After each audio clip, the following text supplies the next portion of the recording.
Bismillahirrahmanirrahim. Bismillahirrahmanirrahim. Assalamu alaikum. My name is Dr. Ziaullah, Assistant Professor Surgery. Today, my topic for discussion is shock.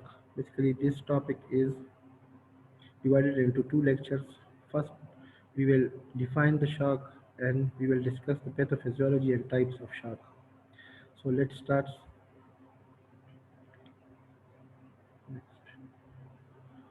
Okay. What's the definition of shock? Basically, you will come across a lot of the patient regarding the shock, and this is the foremost responsibility of every medical student, every doctor, to treat shock effectively. So you have to first of all understand what is shock, what are its different types, and how you will recognize by signs symptoms that what type of shock is this. Basically, you just uh, consider shock as a systemic state of tissue hypoperfusion. It's like just consider the body like a pump with water pump and the house with piping and delivery system.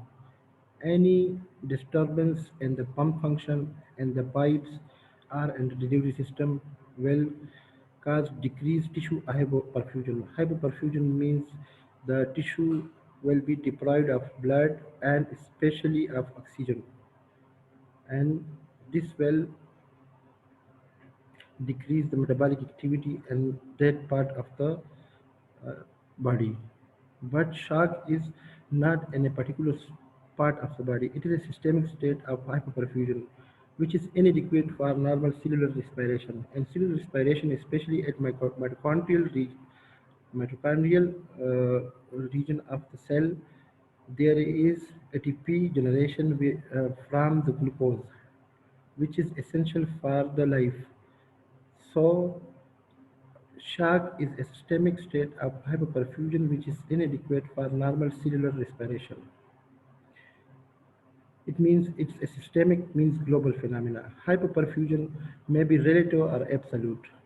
Relative means there is adequate body fluid inside the body, but it is not reaching to the all tissues. And absolute means there is, especially in hypovolumic shock, there is absolute deficiency of the blood and circulating fluid, which is due to which there is a hypoperfusion of the tissue. So when there is hypoperfusion, there is inadequate cell respiration. And next we will discuss when the tissue is hypoperfused, what effects on the body are there. So first of all, when there is decreased oxygen consumption, just listen this carefully. When there is decreased oxygen concentration in the cell, there is less oxidative phosphorylation. So the ATP synthesis is less, and the normal cellular respiration of aerobic shift into anaerobic glycolysis, and accumulation of lactate and inorganic phosphate. Thus, the pH of the tissue is decreased. There is intracellular metabolic acidosis. This is the first effect of the shock. Lactate and other wastes exit the cells. So, first effect of the decreased oxygen concentration in the cell causes systemic metabolic acidosis. The next is when there is hypoxia and acidosis, there is activation of the complement and neutrophil, which causes free radical and cytokine release. So there is injury to capillary endothelial cells, and which causes further activation of the immune and coagulation system. So there is first metabolic acidosis and hypoxia both causes complement and neutrophil activation. This is the second effect. Just listen, just consider these two things. When endothelial injury causes, there is disturbance in the immune and coagulation system. There is leaky capillary endothelium, which causes tissue edema and cellular hypoxia. This augment more hypoxia. In the cardiovascular system, there is decreased preload. Shock may be due to any cause. The commonest cause of the shock is hypovolemia. There are other shocks. Just consider, maybe it's a pump failure, it's in the vascular area, it's leakage from the major leakage like hemorrhage or diarrhea, which causes decreased fluid and intracellular fluids, intravascular fluid rather. Okay, when there is decreased fluid from any cause, vasodilatation, pump failure, or there is decreased preload, so decrease afterload. This causes the compensation mechanism, that is cause increased sympathetic output. So catecholamines release from the medulla, adrenal medulla, which causes increased heart rate and contractility. So there is venous and arterial vasoconstriction. This is compensatory mechanism. There is another effect of the shock on the endocrine system. So the corticotrophic releasing hormone increases, which causes ACTH increase, and there is increased cortisol. Cortisol, epinephrine, and glucagon all are catabolic hormones, and they causes catabolism. So there is gluconeogenesis and insulin resistance. So in shock there is muscle breakdown, hyperglycemia, and lipolysis as a compensatory mechanism. And microvascular pathophysiology is when there is alpha receptor activation due to decrease and the peripheral vascular resistance, it causes alpha receptor activation, it causes vasoconstriction. And in shock, there's the major vasoconstrictors are epinephrine and non-epinephrine from alpha receptor. Okay. There's another mechanism also when there is decreased renal blood flow due to decreased preload and afterload, there is activation of renin-angiotensin system because of decreased GFR, so it increases aldosterone and vasopressin. So there is oliguria. So one of the symptom of the shock is oliguria. There is further vasoconstriction, so sodium and water reabsorption is there. This causes edema. And when there is further decreased output in the renal blood flow, so there is toxic tubular injury and tubular obstruction. And endocrine pathology, there is sodium and water retention. So potassium and hydrogen is lost. Hypovolemia causes ADH secretion, which causes norepinephrine release and further vasoconstriction. So these are effects. You just remember that when there is shock due to any cause, all of the four causes, whether pump failure, whether hypovolemia, whether it is vasogenic shock, whether it is due to vascular cause, the effects are the same. There is, first of all, there is acidosis, metabolic acidosis due to hypoxemia, and acidosis causes further deterioration of the cellular function. Second thing, so it activates the complement system and also the neutrophil systems, which causes leaky capillaries, due to which there is further loss from the intravascular systems, and there are compensatory mechanisms for the shock, which causes vasoconstriction, but compensation occur later on. First of all, these effects come, and there is renal angiotensin system release. The third effect is this. So all these three causes in the vasoconstriction, and so to increase the preload and afterload. These are the four commonest causes of shock. Just as in the beginning I said that just consider it as a pump and with its piping system and distribution. So shock may be caused due to hypovolemia. There is loss, the most important cause is hemorrhage and due to any cause, and there is fluid loss from the which causes hypovolemia. So there is less intravascular fluid, which causes decreased preload and it causes shock. The other cause is distributive shock. And distributive shock, the causes may be multiple, like neurogenic, septic, and anaphylactic.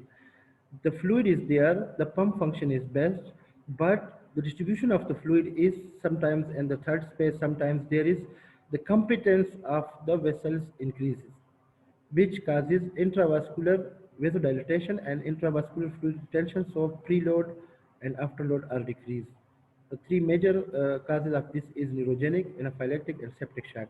There is another obstructive shock. An obstructive shock, there is the all things are there, fluid is there is no loss of fluid, the vessels are normal, but the pump is rather it is obstructed. So the major cause of this is cardiac tamponade, especially in blunt trauma and tension pneumothorax. The heart is not able to pump, so the input will be good, but the output, because of the heart is obstructed from proper pumping, that why there is obstruction. And the third one is the pump itself is ill. That is cardiogenic shock. And the cardiogenic shock, the most important cause is myocardial infarction. There may be chronic cardiac failure, congested cardiac failure, and due to any disease of the heart, the pump is not functioning. That's why there may be good input, but the heart is not able to pump the blood, so there is shock. And there is another cause of shock, which is metabolic or respiratory. So when this shock occurs, there are compensatory mechanism in the body, especially God has created these compensations. So if it is mild shock, so the things can be compensated and the hypoperfusion to the cells should be restored at any cost. The first of all is there are baroreceptors and chemoreceptors and the vasomotor system, which causes sympathetic activation and it causes vasoconstriction, which at the earliest phases of the shock causes increased cardiac output, and also there is peripheral vascular resistance increase, and at least there is some uh, restoration of the cardiac output. The other compensatory mechanism is hormones, especially epinephrine, norepinephrine, and ADH and angiotensin system from the kidney. So all these things they they want they just compensate for the early shock. Now we will come. What are the different causes of the shock? Why shock occurs? The most important and the commonest cause is hypovolumic shock, and this there is more. Again, the commonest cause is hemorrhage due to any cause, internal hemorrhage or external hemorrhage. The internal hemorrhage maybe occur external hemorrhage due to accident or firearm injury, any cause. So when there is hemorrhage, we will classify the hemorrhage into four categories later on. That what types of shock and what is the type of hemorrhage and how we will manage these things. We will discuss in next lecture. But the commonest cause of shock is hypovolemia, and the hypovolemic shock, the commonest cause is hemorrhage. Another is plasma and body water loss due to any cause like vomiting, diarrhea, and dehydration. Pump failure, again, we will, again, as I have discussed, that when the heart is ill, and that is due to valvular heart disease, myocardial infarction, cardiac arrhythmia, or cardiomyopathy. This the heart is ill, as you can see in the picture. So the heart cannot pump what it uh, what there is a in preload for it. It cannot pump what the blood comes to it. Okay. The next is neurogenic shock. And neurogenic shock, the sympathetic tone is lost. So there is generalized vasodilatation, and the capacity of the vessels is increased. So most of the fluid is in the intravascular compartment, but there is less preload. The heart cannot gain any preload, and the commonest causes are paraplegic, any trauma to the sympathetic chain and the first region, like paraplegia, quadriplegia, trauma to spinal cord, and spinal anesthesia. All these causes vasodilatation generalized, and this is relative shock. For cardiogenic shock, the criteria is there is sustained hypotension, systolic blood pressure less than 90 for at least 30 minutes. Just remember this. Sustained hypotension, systolic blood pressure less than 90 mmHg at least for 30 minutes. So it will cause cardiogenic shock. Or there is reduced cardiac index less than 2.2 liter per minute. Their pulmonary artery which pressure is less than 15 mmHg. This is an advanced form of measuring the cardiac output. Pulmonary artery wedge pressure. Hemorrhage, we will classify that again. I will stress that the commonest cause of shock is hypovolemia, and hypovolemic shock is most probably due to shock. So there are four grades of hemorrhages, classes rather, one, two, three, and four. And the parameters for this are if less than 750 ml of blood is there, it is a class 1 hemorrhage. If it is between 750 and 1500, 1.5 liter of fluid is lost, it is class 2 hemorrhage. If 1500 to 2000, it is uh, class 3 hemorrhage. If more than 2 liters of blood is lost, it is class 4. We will discuss in the next lecture that the management for all of these classes is different. In class 1 hemorrhage, it is less than 15% of the blood is lost. And class 2, there is 15 to 30%, and class 3, up to 40%, more than 40% of blood is lost, it is class 4 hemorrhage. So compensation for this is, the first is heart rate. And the heart rate will be less than 100, and that's class 1. And the class 2 hemorrhage, there will be tachycardia more than 100 mm. And class 3, there will be more tachycardia more than 120. And in class 4, there will be 140 beats per minute, and it will be feeble. So blood pressure and the first things are normal, and the class 3, there is hypotension, and class 4 hemorrhage, there is severe hypotension. The patient is confused in class 4 hemorrhage. We can also classify the shock by its severity. So severity of shock can be, the first is, it is not mild, moderate, or severe. The first is compensated. As I have discussed, that there are a lot of compensatory mechanisms. If it is compensated by the body itself, it is compensated. And the sign, and this will be, there are lactic acidosis, there will be no lactic acidosis. And urine output will be normal. The patient conscious level is normal. Respiration is normal. All things are normal. Blood pressure is normal because the body has compensated. And mild shock, there will be mild lactic acidosis. Urine output may be normal, and patient is in anxiety.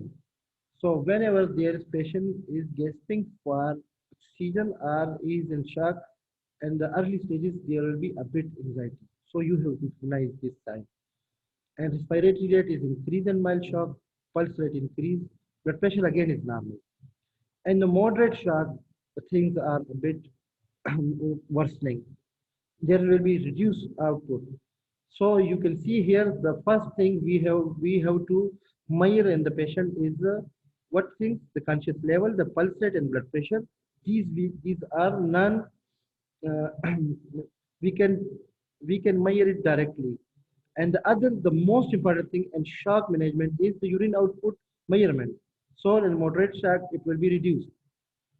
Conscious level, the patient will be drowsy, and respiratory rate is increased. And if you measure the blood pressure, it will be mild hypertension. Severe shock, there will be severe lactic acidosis. There will be no urine at all, or oliguria, or maybe anuria, because the kidney is not getting that much of output, so that he can produce urine, and the patient comes from a comatose. There is pulse rate increase, and there is severe hypotension. So we can classify shocks in three types: the severity of shock, the type of shock, whether and institutionality. Compensated shock, when there is less than 15% of circulatory volume is lost, so the body can maintain blood pressure and everything. Okay. In decompensation, there is more than 15% of loss, and there is a progressive renal, respiratory, and cardiovascular decompensation. So there is a new concept in the shock, that is obstructive shock. There is reduction in the preload due to mechanical obstruction of the cardiac filling. We have discussed this earlier, whether it is cardiac tamponade, and around the heart there is a accumulation of blood or fluid, so the heart cannot pump properly. There is tension pneumothorax, and these and massive pulmonary embolism. You should not miss these things because they want the instantaneous management, instantaneous diagnosis and management.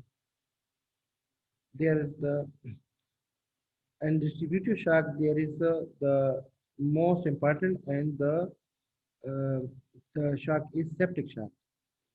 Septic shock can be due to any organism. The most important gram-negative bacteria, and then gram-positive fungi and polymicrobial infection can also cause these things. Before we can define a septic shock, we have to learn few things. There are four things we have to learn these. That is SIRS, SIRS, sepsis, severe sepsis, and what is septic shock. So define these things. First of all is bacteremia. These are things related to the septic shock. So we will discuss these definitions first. What is bacteremia? Bacteria in the blood and positive blood culture. There will be no sign and symptoms. Then related to this term is another term septicemia, which is bacteria, microbes with their toxin and sign symptoms. Then sepsis, systemic inflammatory response syndrome is another thing. This is again the clinical diagnosis, one clinical and one lab. If the patient is febrile more than 38 centigrade or he is in hypothermia, this is one sign. Then another sign is heart rate more than 90 per minute and respiration is more than 24 per minute. The normal is 12 to 18. Okay, and the TLC count is whether it is above the 12,000 or less than 4,000.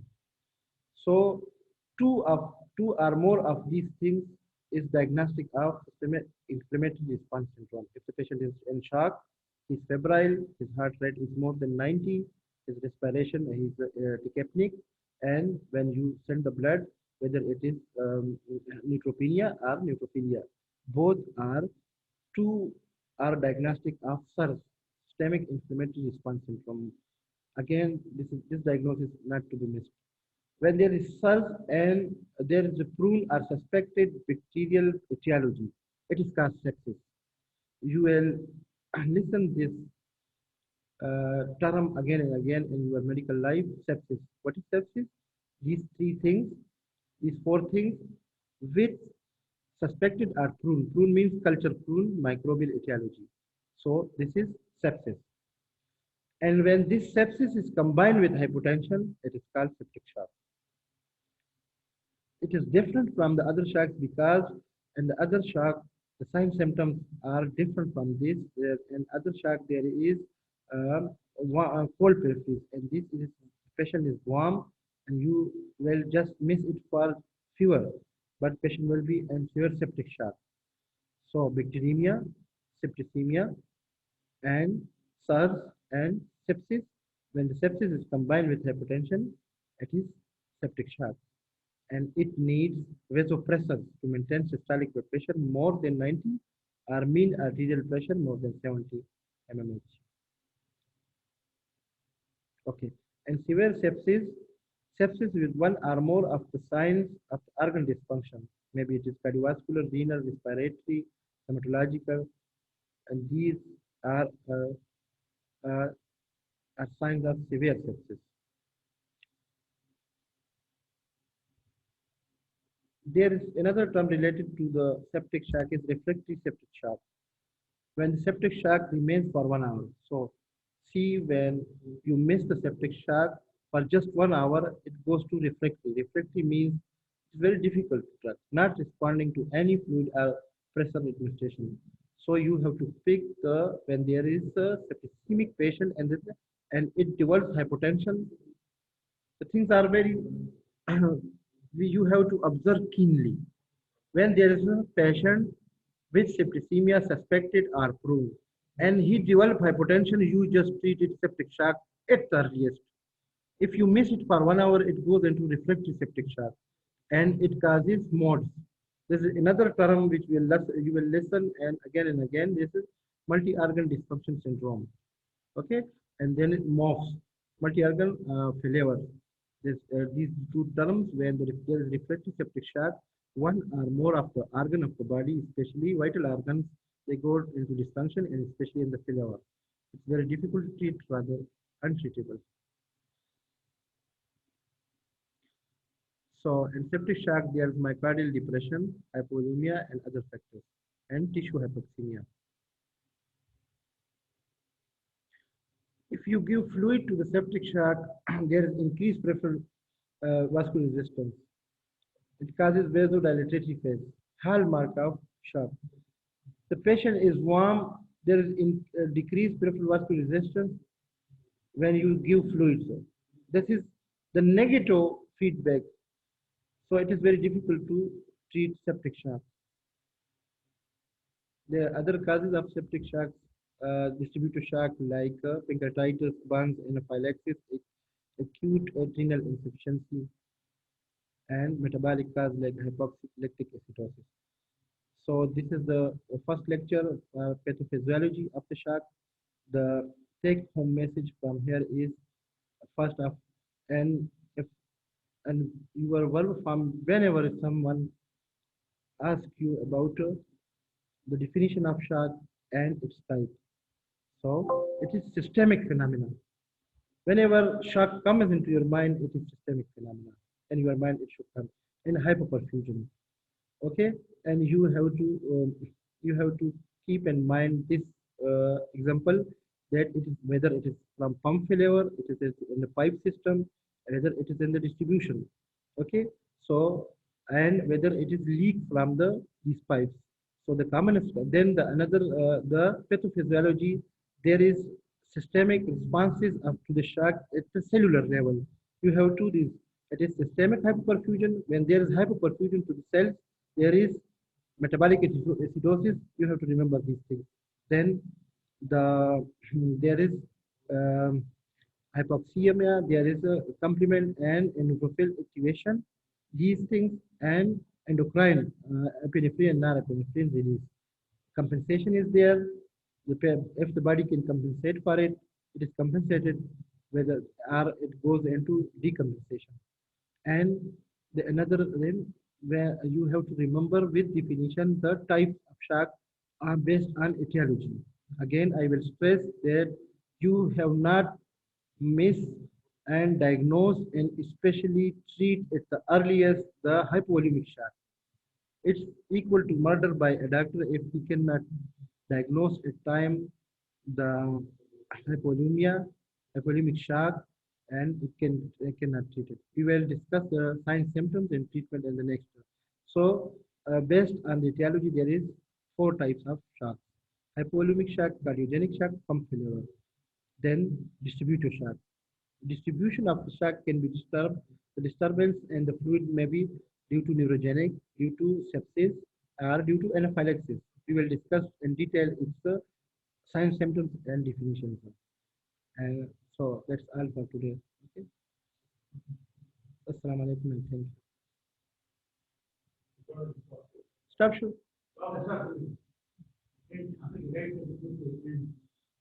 तो दी मुझे आपने पूछ